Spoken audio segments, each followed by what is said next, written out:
안녕하십니까. 권준욱 TV의 연세대학교 보건대학원 권준욱 교수입니다. 감염병 X에 대한 책의 내용 중에서 감시책에 이어서 오늘은 이론역학, 특히 기초 재생산 지수라는 개념에 대해서 말씀드리겠습니다.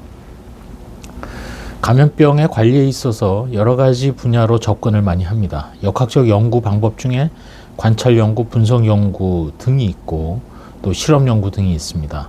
모든 것들이 결국은 인과관계를 규명하기 위함이고, 인과관계를 규명하기 위함이라는 것은 노출된 집단과 노출되지 않은 집단의 상대적인 위험도를 통계학적으로 분석하여 그 인과관계를 추정하되 최종적으로는 실험적 연구를 통해서 확인하는 그런 과정을 거칩니다.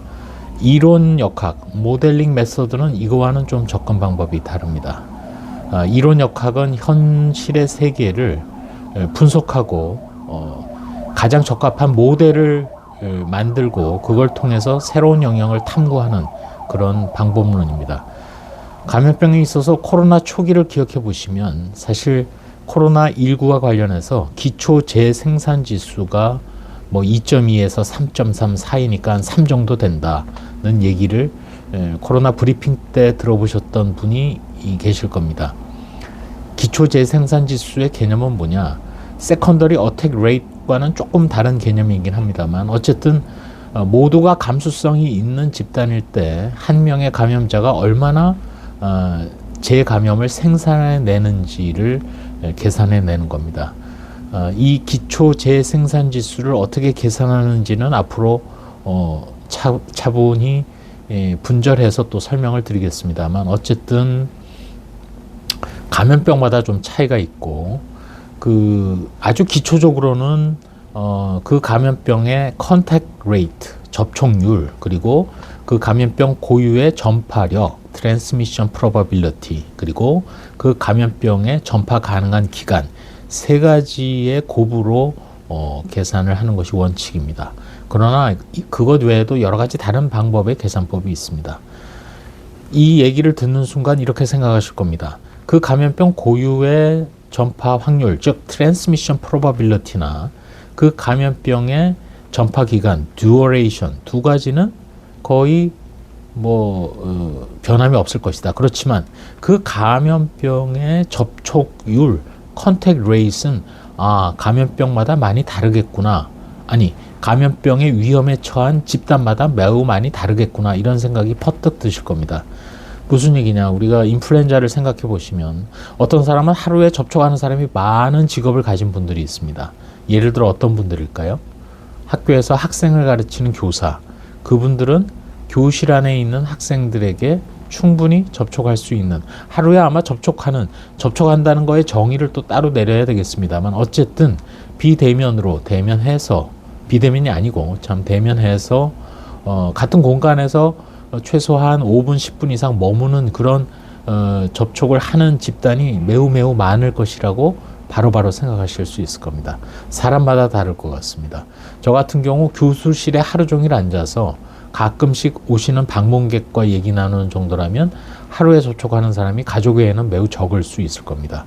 그렇지만 제가 만약 환자를 진료하는 임상의사로서 하루에 60명 정도 환자를 외래에서 본다고 하면 컨택 레이트이 매우 높아질 것입니다. 따라서 그 집단에 따라서 기초 재생산 지수가 다를 것입니다. 그 기초 재생산 지수에서 컨택 레이트이 매우 높은 집단, 그 집단이 바로 제가 얘기하는 전파와 관련된 코어 그룹, 전파 중심 집단이 됩니다. 코로나 초기에 우리가 어떤 경우를 겪으셨는지 아시죠? 특정한 종교 집단, 신천지 교도들이 대구를 중심으로 많은 환자를 양성해냈었습니다. 그게 이제 감염병 전파에 있어서 기초 재생산 지수라고 설명드린 그런 베이직 리프로덕션 넘버를 매우 끌어올리는 그러한 집단이 될 것입니다. 만약 에이즈와 같은 또는 매독과 같은 성병이 전파한다, 또는 엠팍스가 전파가 이루어진다, 항상 유행 초기에는 그 유행을 대부분의 인구 집단으로 전파시키기 위해서 유행을 증폭시키고 끌어올리는 코어 그룹의 역할이 매우 중요합니다. 반대로 방역에 있어서는 그러한 집단을 차단하는 것이 매우 중요합니다. 그래서 예방접종에서도 링 백시네이션 개념도 나오고 여러 가지가 도출이 되는데 앞으로 또 말씀드리겠습니다만 어쨌든 지금 이제 제가 보여드리는 감염병에 대한 모델링에 대한 책도 있고 또 과거 이제 영국의 이러한 개념들이 정립이 돼서 1992년에 로이 앤더슨과 로버트 메이 두 교수가 역작을 펴냈습니다. Infectious Disease in Humans. 이것도 모델링에 대한 교과서와 같은 책입니다.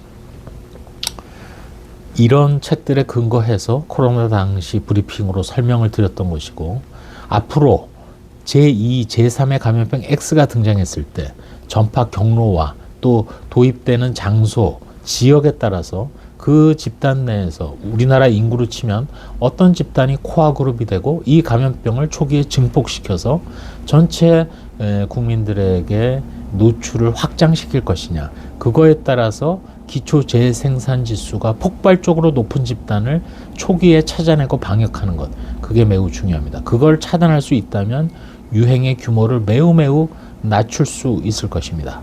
그런 방법은 미리미리 예방접종을 하거나 초기에 예방적 목적의 치료제를 복용시키거나 또 거리두기를 강력하게 특정한 지역을 중심으로 또는 뭐 특정한 수단에 대해서 취하거나 여러 가지를 생각하실 수 있을 겁니다.